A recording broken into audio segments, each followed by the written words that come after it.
TSH, o que acontece com o T4? Aumenta também. Então, T4 aumentou. Esse é o central. Tá no sistema nervoso central, está relacionado a quem? A hipófise. E se a doença estiver na tireoide? Hipertireoidismo o quê? Secundário. Se a tireoide está trabalhando muito, eu tenho muito ou pouco T4? Muito. Ela está trabalhando muito. A questão é, se a tireoide aumentou a concentração de T4 por trabalhar muito, ela vai mandar um estímulo para a hipófise e fazer o quê? Diminuir sua atividade. E se a hipófise diminui sua atividade, diminui quem? TSH. Então, tem pouco TSH. Tranquilo? De boas? Deu para entender? Essas questões de interagir uma glândula com a outra são comuns do sistema endócrino, tá? E a gente precisa captar. Resume para mim os quadros, então, do hiper e do hipotireoidismo. No hipotireoidismo, trabalhando muito o sistema nervoso central, qual é o tipo? No hipotireoidismo, perdão, trabalhando a parte do sistema nervoso central. Bora lá. TSH, que é o hormônio tireotrófico. No hipotireoidismo, alto ou baixo? Baixo. Tireoide vai trabalhar pouco. Nesse caso, diminui também os hormônios da tireoide. Hipotireoidismo, problema na tireoide agora. Tireoide está trabalhando pouco, produzindo pouco T4. O que ela faz produzindo pouco T4 a tireoide?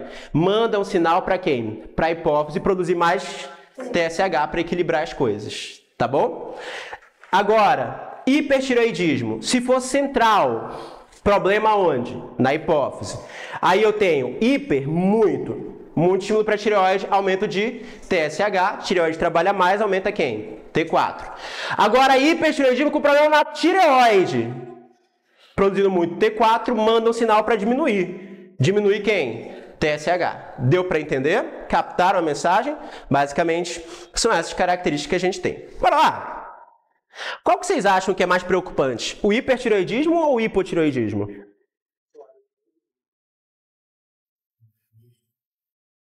Você acha que é qual, doutor? É o hipo. A gente vive numa lógica capitalista, não é verdade? E da lógica capitalista, o que mais interessa para a gente fazer? Produzir. Interessa para a gente produzir. A gente estuda para produzir, a gente vive para produzir, a gente vive numa lógica de produção. E quem produz menos nessa história? A pessoa que tem hipotireoidismo ou hipertireoidismo? Hipo. Esse cara, ele não serve pra gente no dia a dia do trabalho, porque ele tem hipotireoidismo. Isso é bom ou ruim para o governo? É péssimo para o governo, é péssimo para a indústria. Então o hipotireoidismo assombrava a população brasileira e principalmente a parte do governo e a indústria, porque esse cara não trabalha direito. E todo mundo desenvolvia muito hipotireoidismo. Sabe por quê? Porque para ter hormônio da tireoide funcionando é necessário iodo. E ninguém vai atrás de iodo para comer. Sabendo disso, qual foi a medida que a gente fez como país para melhorar o tratamento do hipotireoidismo ou evitar que ele acontecesse? Jogou iodo numa coisa que todo mundo consome. Sal. É impossível tu não consumir sal. Então o sal que a gente consome é o sal iodado. Beleza? Isso cai em questão de química às vezes e cai com uma pegadinha. Porque presta atenção, o sal de cozinha é o sal iodado. Quais são os componentes dele? Cloreto de sódio, NaCl e quem? Iodo. Então não vai falar que o sal ele é iodo. O sal é quem? Cloreto de sódio. Só que adicionado ao cloreto de sódio, ele joga também quem? Iodo. Então é o sal iodado. Beleza? Isso aqui é importante pra gente. Essa doença da redução do iodo, tá? Quando tem pouco iodo, tem um nome. É o bócio. É o bócio endêmico. O que é bócio, doutores? É o crescimento dessa estrutura aqui embaixo, tá? Então a tireoide, ela aumenta e aí ela gera o que a gente chama de bócio. Ela me fez uma pergunta ainda agora sobre a prolactina e eu falei pra vocês que assim, nem tudo que a gente vê na aula a gente leva pra vida do dia a dia, né? E eu falo isso pra vocês no seguinte ponto. No vestibular a gente aprende que o bócio, esse pescoço grande, é característica de quem? Do hipotireoidismo, tá? Na vida real, o hipertireoidismo pode ter bócio também? Pode. Então não vai ver alguém com aumento do pescoço e falar: hipotireoidismo, é falta de iodo. Calma, calma. Pode ser várias coisas, entre elas um hipotireoidismo. E nem sempre esse hipo causado por falta de iodo, tá? Gente, vocês perceberam que a tireoide, ela é uma glândula que atua no comportamento? Vocês perceberam? Porque o cara que tem hipotireoidismo, ele fica parecendo um paciente que tem o quê? Depressão. O cara que tem hipertireoidismo parece o paciente que tem ansiedade. E isso é muito comum na rotina psiquiátrica. Vou só contar uma historinha para vocês que é a seguinte. Tinha um paciente da gente, uma paciente na verdade. Essa história é real, tá? Não estou inventando, essa história é real. Ela um dia estava andando de carro, e aí ela entrou num surto. Ela surtou de que os carros da rua estavam perseguindo o carro dela.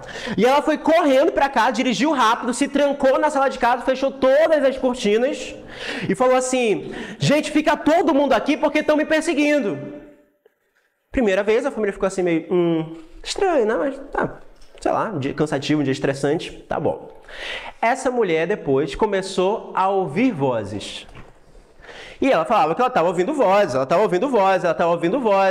E aí todo mundo falou: não, agora realmente está meio preocupante. E aí depois disso, ela começou a imitar vozes e fazer alguns movimentos. Os movimentos como rodar o braço, girar a cabeça. E aí todo mundo achou que era uma possessão. A família falou: não, isso só pode ser o demônio. Pô, não tem outra explicação. Não é possível. Ela fala vozes e ela imitava vozes de pessoas que já tinham morrido, tá? Esse é um dos contextos da história.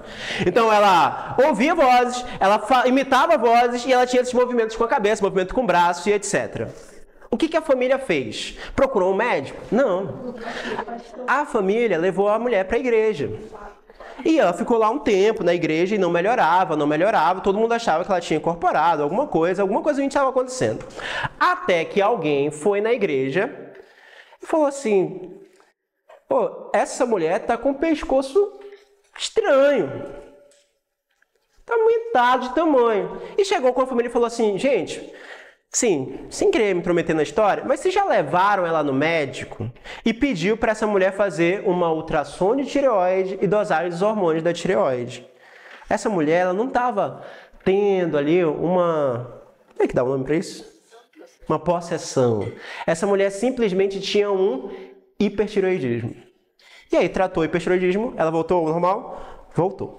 Tá bom? Então assim, os hormônios da tireoide mexem com o psicológico, sim ou não? Sim, eles mexem, tá? Então eles causam alterações na gente de comportamento muito características. É por isso que normalmente quando a gente vai em consulta psiquiatra de novo, quais exames a gente pede? TSH e T4, tá? T4, TSH e T4, assim vai seguindo. Dúvidas? Não? Tá bom, bora lá para as partes finais da nossa aula de hoje. Seguinte, o próximo hormônio é a calcitonina. Calcitonina te lembra o quê? Fala, doutora. É hipotireoidismo, tá? A calcitonina te lembra o quê, doutores? Fala, doutor. O aumento da tireoide, ela só acontece no hiper, no hiper também. É isso que eu tava falando, no hiper pode acontecer, tá? Então, ó, pro vestibular esse aumento vai ser sempre o quem? Hipotireoidismo. Na vida, na prática, é sempre hipo? Não, o hipertireoidismo também causa esse aumento, tá? Bora lá! Calcitonina é o nosso próximo hormônio e aí bora lá. Entendeu o seguinte, calcitonina te lembra quem? Cálcio, tá? A calcitonina, ela promove a deposição de cálcio no osso. Deposição de cálcio nos ossos. E aí existe uma lógica que eu preciso que vocês entendam. Bora lá. Se eu estou depositando cálcio no osso, é porque eu tenho muito ou pouco cálcio? Muito. Então olha o que vai acontecer, ó. No caso da calcitonina, vou botar para cá o esquema, ó. Eu vou aumentar a quantidade de cálcio no sangue. Esse cálcio no sangue a gente vai chamar de cálcio sérico. Tá bom? Então, aumentou a quantidade de cálcio no sangue. O que aconteceu, professor? Comeu alguma coisa, tinha cálcio. Tomou um leite, tomou um suplemento. O cálcio foi absorvido no intestino e está no sangue. Aumentou a quantidade de cálcio no sangue por alguma razão. Ele vai te falar na questão. A pessoa comeu um suplemento, tomou leite, fez uso de alguma pastilha, alguma coisa assim. Aumentou o cálcio. Qual é o melhor lugar para guardar o cálcio? Nos ossos. Então, olha o que acontece. Se eu aumento o cálcio sérico, eu estimulo o aumento da calcitonina.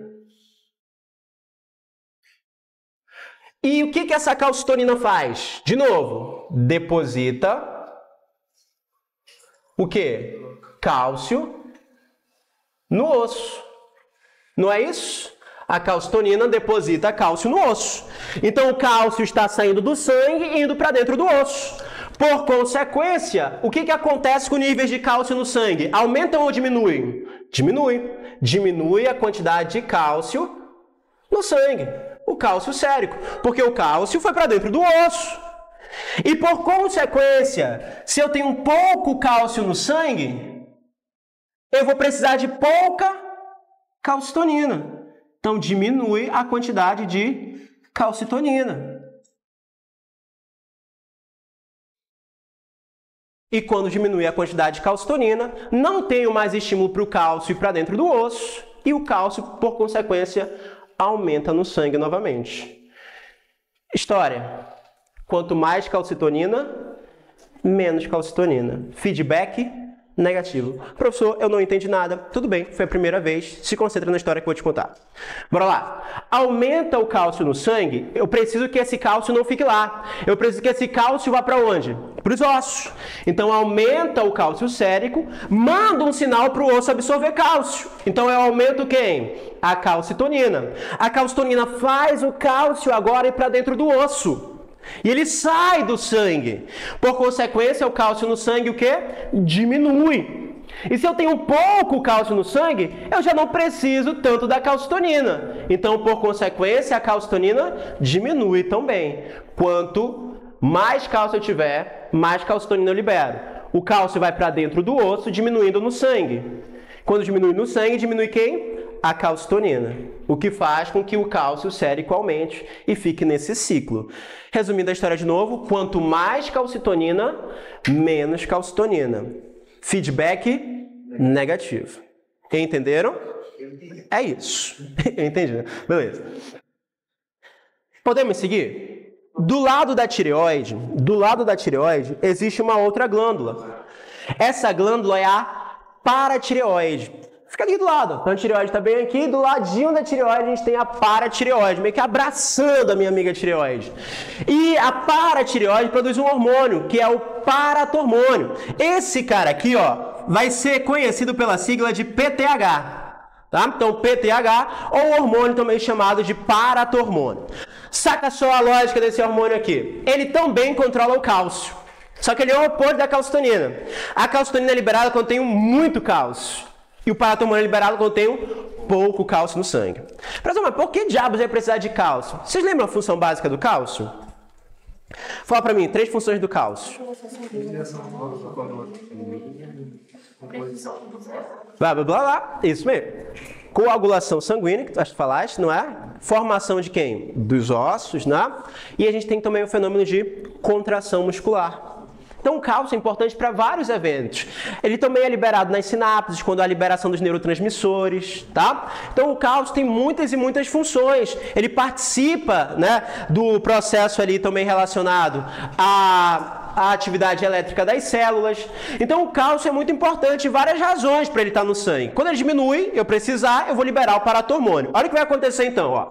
Vai lá, ó. O paratormônio é liberado quando eu tenho muito ou pouco cálcio? Pouco. Então, diminuir o cálcio no sangue, eu libero quem? O paratormônio, tá? Então, quando há pouco cálcio no sangue, eu aumento a quantidade do hormônio paratormônio, PTH.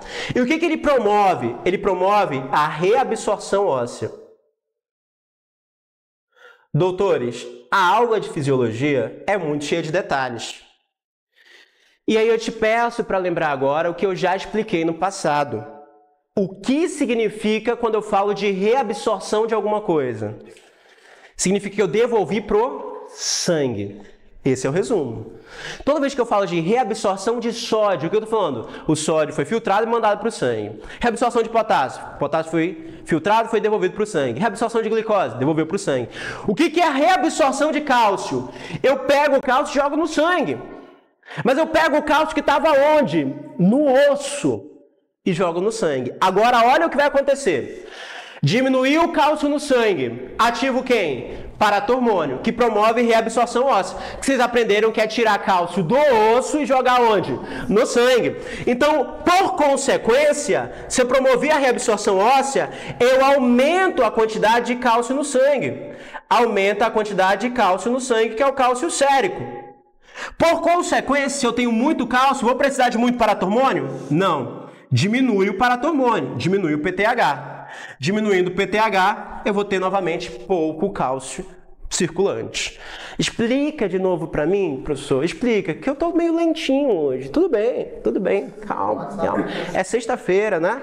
Sexta-feira, pré-festival, tá todo mundo assim com a cabeça meio distante, tá tudo bem. Bora lá entender? Pouco cálcio no sangue.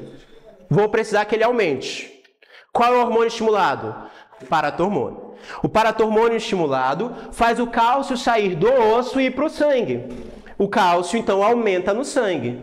Quando o cálcio aumenta no sangue, não vou precisar tanto do paratormônio, por consequência, ele diminui, diminuindo a quantidade de cálcio sérico. Quanto mais paratormônio, menos paratormônio. Feedback negativo. Professor, eu só estou vendo feedback negativo. Eu não vi nenhum positivo. É porque ele é raro. O feedback positivo é raro. Basicamente, os exemplos que aparecem para a gente em prova de vestibular de feedback positivo é qual? É o luteinizante junto com o estrógeno. Quando o estrógeno faz pico, o luteinizante faz junto. Lá na parte da ovulação. É basicamente o único que a gente tem nesse sentido. Tá? A maioria deles é feedback negativo. Consegue juntar? Consegue? Bora lá treinar? Bora treinar os neurônios? Vai lá. Bora começar aqui? Aumentou o cálcio no sangue, qual é o hormônio liberado? Calcitonina. Que faz o cálcio ir para dentro do osso. Se o cálcio vai para dentro do osso, diminui o cálcio sérico. E se o cálcio diminui dentro do sangue, eu estimulo quem? O paratormônio. Que aumenta o cálcio no sangue. Estimulando quem? A calcitonina, que faz o cálcio ir para dentro do osso, diminuindo a quantidade de cálcio no sangue. E se diminuir a quantidade de cálcio no sangue, libera quem? Paratormônio, que aumenta a quantidade de cálcio no sangue. E se aumenta a quantidade de cálcio no sangue, libera quem? Calcitonina. E assim fica seguindo esses hormônios em um ciclo. Sabe uma coisa que acontece muito com o velhinho? Vocês convivem com algum idoso? Vocês convivem com um idoso? O que idoso reclama muito? Oi? De dor nos ossos? Tá, mas tem uma outra coisa que o velho reclama muito além de dor nos ossos, tá? Que é de tontura. Quem convive com idoso sabe disso. Que ele fala que de vez em quando ele tá com uma tonteira. E como ele tem esse sistema, né, de desequilíbrio basicamente relacionado à idade, ele cai muito. Uma das maiores preocupações que a gente tem no idoso é a queda. Porque ele tem muito desequilíbrio. E a minha preocupação dele cair é uma. A minha preocupação quando o idoso cai é de que ele frature um osso.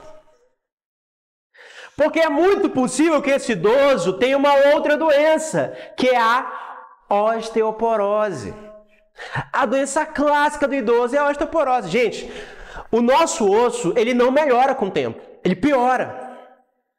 A nossa visão é a mesma coisa, o nosso olho envelhece, a tendência dele é piorar. Então essas doenças são esperadas. Sabendo da história de hoje, a osteoporose vai estar relacionada a qual hormônio? Calcitonina ou paratormônio? Paratormônio. Porque o paratormônio tira cálcio do osso. Então, quanto mais paratormônio eu tiver, mais frágil é o osso. E a doença vai ser a osteoporose, tá? Anota só que quem promove reabsorção óssea é uma célula chamada de osteoclasto, tá? Então, atua sobre qual célula? Osteoclasto, beleza? Deixa essa anotação aqui, ó. Promove reabsorção óssea por atividade de quem? Dos osteoclastos. Vocês vão ver isso lá na histologia, beleza? Show? Tranquilo? A gente já viu esse assunto no Mesa de Estudos, inclusive. Dúvidas? Não? Tá bom. A gente está chegando no final da aula de hoje, muito assunto, tá? E aí a gente vai falar agora do pâncreas. Eu não vou nem falar de suprarrenal, vou olhar as questões depois com vocês, porque eu sei que realmente é muito assunto. Professor, você está em 3 aulas de sistema endócrino e eu tenho culpa com o sistema enorme, né? Deus criou isso, não fui eu, né? Então a gente tem que aprender as coisas que estão lá pra gente em prova, né? Bora só relembrar a calcitonina paratormônio antes da gente entrar no pâncreas? Tá, bora lá. Calcitonina liberada quando tenho muito ou pouco cálcio? Muito. Eu deposito esse cálcio aonde? No osso. E a quantidade de cálcio quando vai para o osso aumenta ou diminui no sangue? Diminui. Diminuindo o cálcio no sangue, eu estimulo qual hormônio? Paratormônio, que tira cálcio do osso e joga no sangue de volta. Show? Nada difícil, né? Aqui tem muita coisa anotada, eu falo demais mesmo, mas é bem simples. Bora lá. O próximo órgão que a gente estuda é o nosso querido amigo pâncreas, que às vezes é esquecido pela gente, mas é um órgão fundamental. Esse cara, quando tá doente, também a vida da pessoa desanda pra caramba, e inclusive falência pancreática leva à morte, tá? Então o pâncreas é um cara super importante pra gente, e aí o pâncreas tem que lembrar que ele é uma glândula mista, é uma glândula anfícrina. Professor, é isso mesmo? É, doutores. Olha só, o pâncreas tem uma porção exócrina, e ele tem uma porção também endócrina. Quem é a porção exócrina do pâncreas? É aquela porção que libera conteúdos do sistema digestório, que são as enzimas, tripsina, né? Quimiotripsina, tá? A lipase pancreática, a amilase pancreática. Então ele libera a sua secreção no intestino. Relembra comigo? O que é uma glândula exócrina? É uma glândula que possui ducto e lança a sua secreção ou fora do corpo ou dentro de uma cavidade. Então o pâncreas no sistema digestório, quando ele libera a enzima, ele libera no intestino, que é uma cavidade. Deu para entender? Qual é a porção do pâncreas exócrino? Essa porção do pâncreas exócrino é formada pelos chamados ácidos pancreáticos. Tá? Então a porção do pâncreas exócrino é formada pelos chamados ácidos pancreáticos. E a porção do pâncreas exócrina? A porção do pâncreas endócrina é formada pelas chamadas ilhotas de Langerhans. Vocês já ouviram falar delas? Ilhotas de Langerhans. A porção endócrina do pâncreas é formada pelas ilhotas de Langerhans. Então, a porção exócrina, ácidos pancreáticos, o clássico do sistema digestório, enquanto as partes endócrinas são chamadas ilhotas de Langerhans. A gente vai ter algumas células lá. Quais vão ser essas células? As células alfa e as células beta. Vocês vão ver que existem também as chamadas células delta, que produzem somatostatina. Mas ela não aparece para a gente em prova, então bora focar aqui, né, na parte das células alfa e beta. Tranquilo? Respira fundo. Essa parte é uma das que mais aparece no vestibular, tá? Porque essa parte é quando geralmente aparece os hormônios do pâncreas, de fato, e uma doença chamada de diabetes mellitus. Bora lá? Primeiro hormônio do pâncreas, a insulina. A insulina é produzida pelas chamadas células beta-pancreáticas, tá? Então as células beta-pancreáticas produzem o nosso querido hormônio insulina. Quando que ele é liberado? Qual é o estímulo para a produção da insulina? O estímulo para a produção de insulina, o estímulo para eu liberar a insulina é o aumento da glicemia. O estímulo para a produção de insulina é o aumento da glicemia. Deixa eu tentar te explicar melhor isso. Seguinte. Rapidão. Tu chegou hoje na hora do lanche, do recreio de vocês, e aí tu falou assim, me dá uma esfirra. Aí a esfirra tem, né, a massa dela, e a massa dela tem grande quantidade de açúcar. Beleza. E aí tu fala assim, me dá uma coca? Aí ele pergunta, a normal ou a zero? Aí tu fala, zero jamais. A normal, obviamente. Bacana. E aí tu fala assim, poxa, mas uma esfirra, uma coca sem uma, né, sem nenhuma sobremesa não faz sentido. Me dá um picolé, me dá um brigadeiro e me dá uma torta, por favor. E tá aqui pra você. E aí teu amigo fala, pô, me dá um pedaço. Tu fala, não. Óbvio que não. Comprei pra mim. Tá Tô sem dinheiro. Fala assim, não tem como. Vai lá. E aí tu começa a comer né, o chocolate, tu começa a comer o sorvete. Aí tu come as filas, tem muito açúcar. Tu toma Coca-Cola, tem açúcar pra caramba também. E tu fala assim, putz, açúcar em excesso. Gente, açúcar faz mal? Faz pra caramba.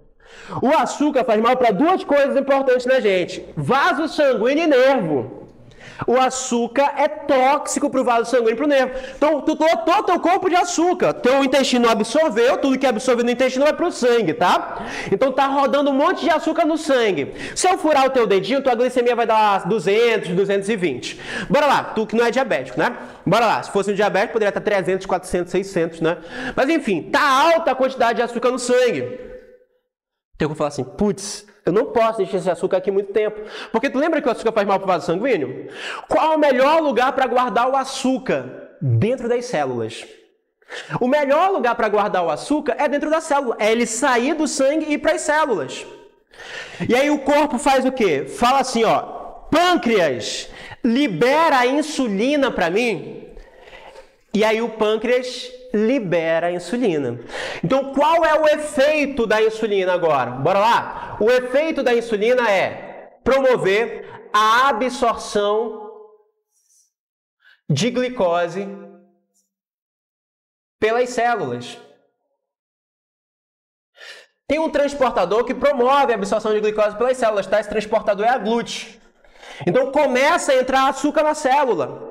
Qual é o efeito, então? Absorção de glicose pelas células. O açúcar começou a entrar na célula.